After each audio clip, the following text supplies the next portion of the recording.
నేను ఆ రోజే చెప్పాను, పన్నులు పదవులు మగవాళ్ళు చూసుకోవాలి, మనం వాళ్ళని చూసుకోవాలి అని. నా మాట వింటే కదా.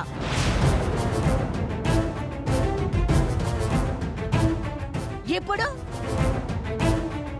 ఇలా నువ్వు వాణ్ణి పట్టించుకోకుండా పోతే రేపు వాడేమైపోతాడోనని భయం వేస్తోందే నాకు.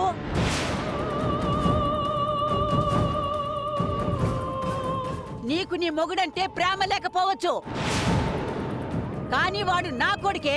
నా కొడుకు ఏమైపోతాడోనని నాకు భయంగా ఉంటుంది. చిచ్చి, నువ్వు నీ బతుకు ఇల్లు పట్టదు, వాకిలి పట్టదు. తప్పకా ఊరుకోమ్మా, వాళ్ళ గురించి మనకు తెలుసు కదా, నువ్వేం పట్టించుకోకు. పట్టించుకోకుండా ఎలా ఉండగలనరా? ఎవరేమనుకున్నా పర్వాలేదు, కానీ మీ నాన్న అలా మాట్లాడారు చూడు, అదే చాలా చాలా బాధగా ఉంది నాకు. అత్తయ్య గారు, బాధపడకండి అత్తయ్య. మావ ఏదో ఒక రోజు మిమ్మల్ని తప్పకుండా అర్థం చేసుకుంటారు. నా మాట వినండి. నేను అదే ఆశతో ఉన్నానమ్మా ఇన్నాళ్ళు, కానీ రాను రాను నాకు ఆ నమ్మకం రోజు రోజుకి సన్నగిల్లిపోతుంది. ఊరుకోండి అత్తయ్య. మా అమ్మ నాన్న ఒకప్పుడు ఎంతో అన్యోన్యంగా ఉండేవాళ్ళు. నాన్న అమ్మకి ఎంతో రెస్పెక్ట్ ఇచ్చి చాలా ఇష్టంగా చూసుకునేవాడు. కానీ ఈరోజు ఇప్పుడు అసలు అది కనిపించట్లేదు. అవునమ్మా, బయట నన్ను ఒక ఎమ్మెల్యేగా గెలిపించుకున్నారు, కానీ ఇంట్లో ఒక భార్యగా ఓడిపోతూనే ఉన్నాను.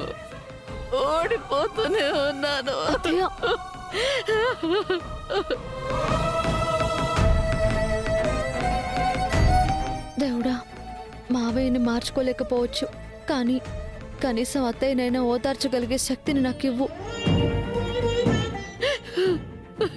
అత్తయ్య, ఊరుకోండి అత్తయ్య, ఏం అవ్వదు,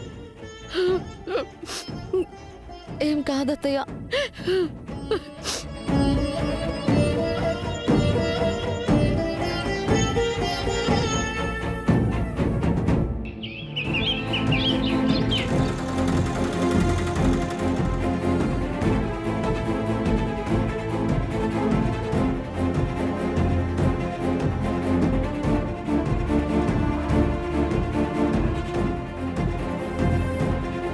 అవి నేను తీసుకొస్తాను, నువ్వు బాబుని తీసుకురామ్మా.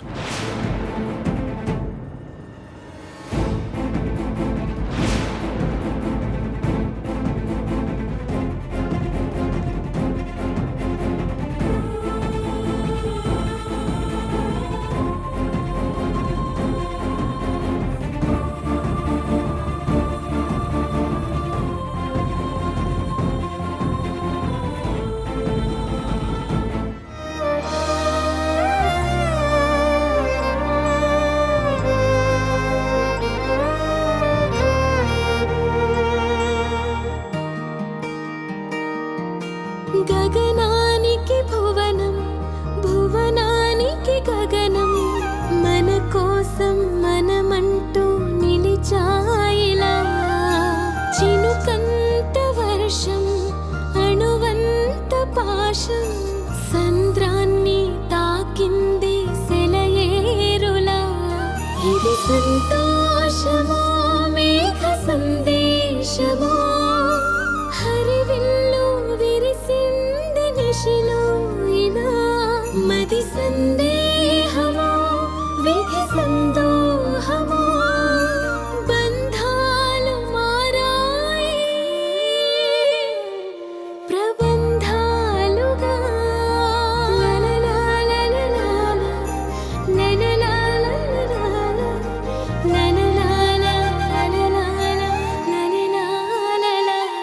అక్కడ కూర్చోబెట్టమ్మా.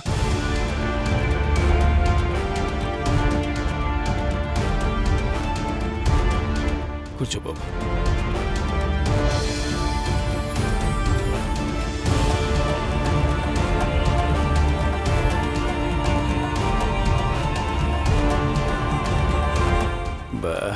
ఈ సమయంలోనే కరెంట్ పోవాలా? ఏమండి బిల్లు కట్టలేదని ఫీజు పీకి పడేశారు. అమ్మ జాను, డాక్టర్ చెప్పినట్టు మర్చిపోకుండా అబ్బాయికి టైంకి మందులివ్వమ్మా.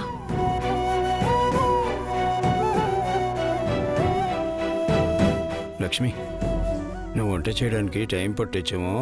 నేను బాబు కోసం తినడానికి ఏదైనా బయట నుంచి తీసుకొస్తాను. సరేనండి.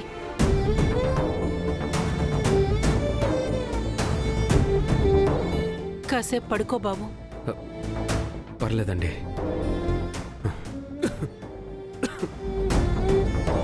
అయ్యో అమ్మ జాను, తనకి మంచినీళ్ళు ఇవ్వమ్మా.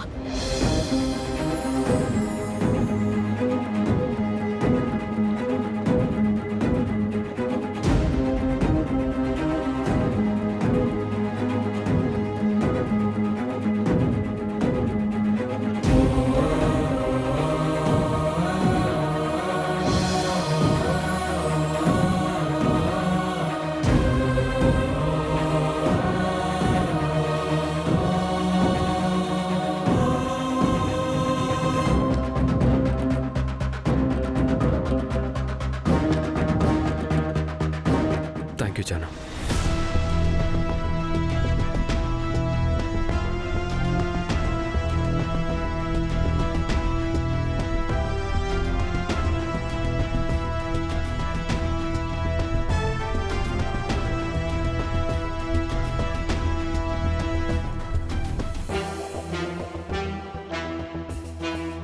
అమ్మా, నేను విసురుతానులే, నువ్వు వెళ్ళి రెస్ట్ తీసుకో. సరే.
అమ్మ జాను,